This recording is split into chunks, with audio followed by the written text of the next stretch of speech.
I believe Kalen DeBoer's first season in Tuscaloosa was a major disappointment, 98% due to how bad Jalen Milroe was throwing the football after the first half of that Georgia game. I don't know what the hell happened to him at halftime, but from that point on, he just forgot how to throw the damn football.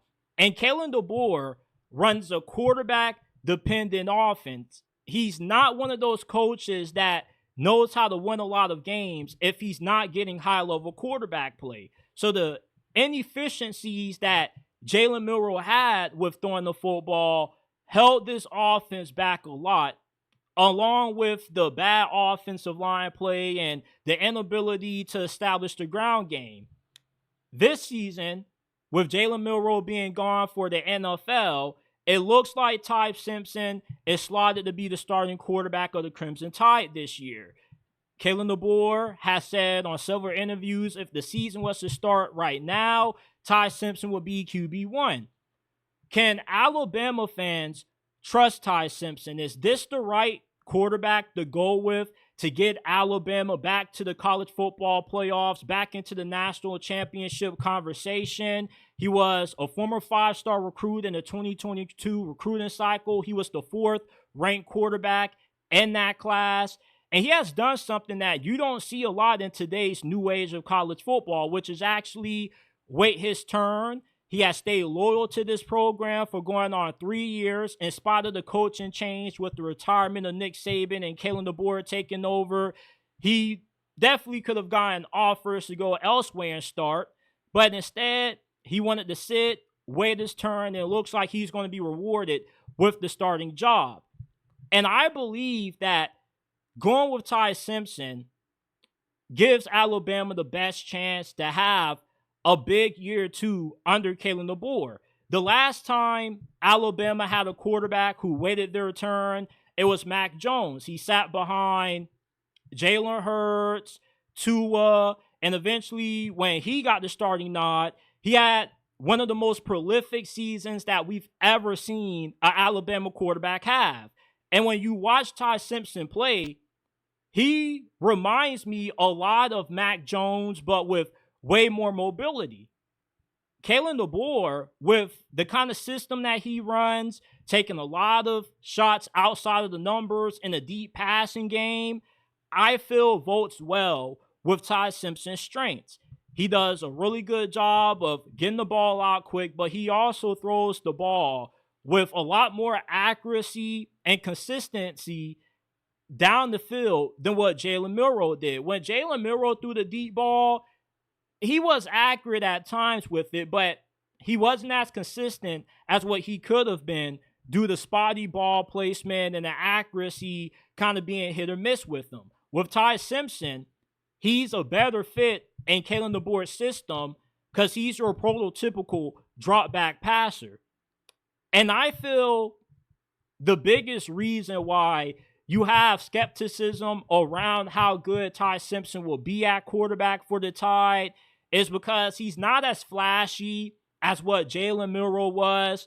And Keelon Russell is the new toy, the new kid on the block that we haven't really seen that much of. So, of course, there's a lot of excitement around him. He was a 5-star out of high school. They flipped him from SMU. But Mac Jones, Greg McElroy led Alabama to national championships despite not being instant starters.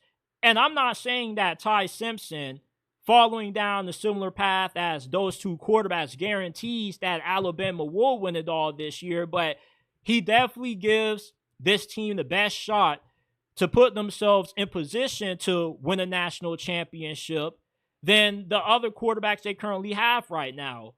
I don't care how talented Keelon Russell is. Putting a true freshman, throwing him into the fire in the toughest conference in college football when every single week you're going up against quality competition, I feel could strongly hinder his development. Him sitting a year behind Ty Simpson or possibly a second season behind him would only do him justice when it comes to ensuring that he ends up reaching his potential. We know that from an athleticism standpoint, he gives you way more juice than what Ty Simpson does. But Kalen DeBoer's offense isn't really predicated off the mobility of a quarterback. He'd rather have a guy who can throw the football with accuracy, make the right decisions, go the right place with the ball, than have a guy who's just this uber athlete but struggles with consistency. And when you have so many high expectations, being the coach at Alabama, going with the more experienced guy who's been with the program a lot longer, just is somebody that you will feel more comfortable with in Kalen DeBoer's situation. A huge criticism I've seen common on social media when it comes to Ty Simpson, the skepticism around him is that, well, he's been with this program for so long, and yet he hasn't been able to win the starting job until now when Jalen Milroe wasn't that good. So why was he not able to seat him? Well, politics was a little bit of a reason for that. When Kalen DeBoer took this Alabama job last year, it was late during the coaching carousel. So he didn't have a lot of time to really evaluate this roster, not a lot of time to really get guys out of the portal. And you also wanted to keep as many guys as around so you could give yourself the best chance of having a good season. And if you would have benched Jalen Milroe at any point last year, you would have alienated the roster. You would have lost the locker room, and that would have made Alabama's season even worse than what it was. They went 9-4, not too bad for a guy in the situation that DeBoer was in, although the expectations are definitely a lot higher. You expected a lot more based off his resume.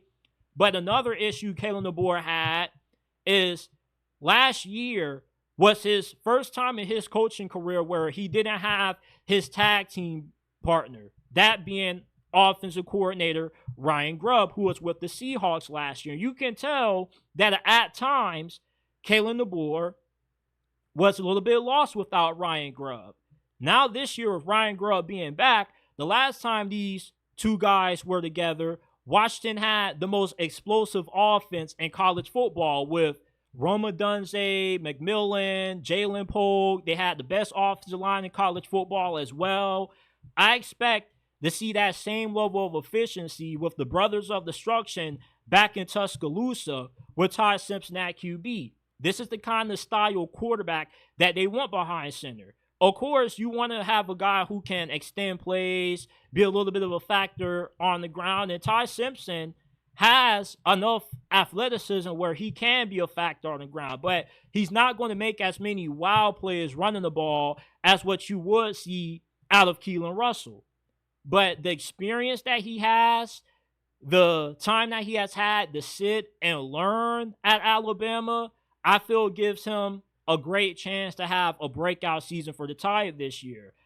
I could see him throwing for probably 28, maybe 30 touchdowns, 8 interceptions to go along with that. He probably completes 68% of his passes, and that should be good enough to propel Alabama back into the college football playoffs. Alabama doesn't need to have all-world quarterback play to be a national championship contender. They have a good offensive line coming into this year. Their defense should be improved as well. And Ty Simpson is throwing to the best wide receiver trio in the SEC this year. So I would be incredibly shocked if we see bad quarterback play hold back Alabama again. I don't believe that throwing Keelon Russell out there so early gives this team the best chance to win when you think about the difficulty and the gauntlet that the Southeastern Conference has become with conference realignment.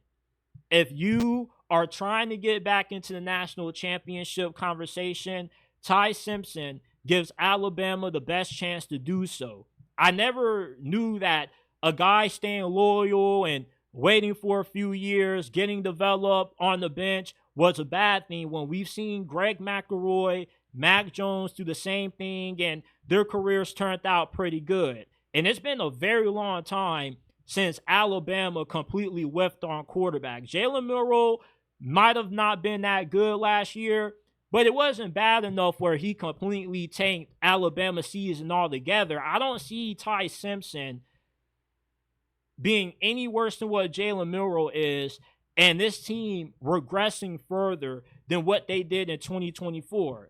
And honestly, I think that last year was the worst that we'll ever see Alabama be these next couple of years with Kalen DeBoer as the new head coach replacing Nick Saban.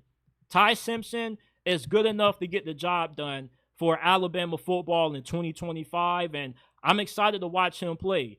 I like seeing guys' loyalty rewarded in college football because it's a good sign to show other quarterbacks out there that you can wait your turn and end up having a lot of success. You don't need the instant gratification of going to a place that allows you to start right away, but doesn't have as good as a situation as what you would have had if you just would have stayed and waited your turn.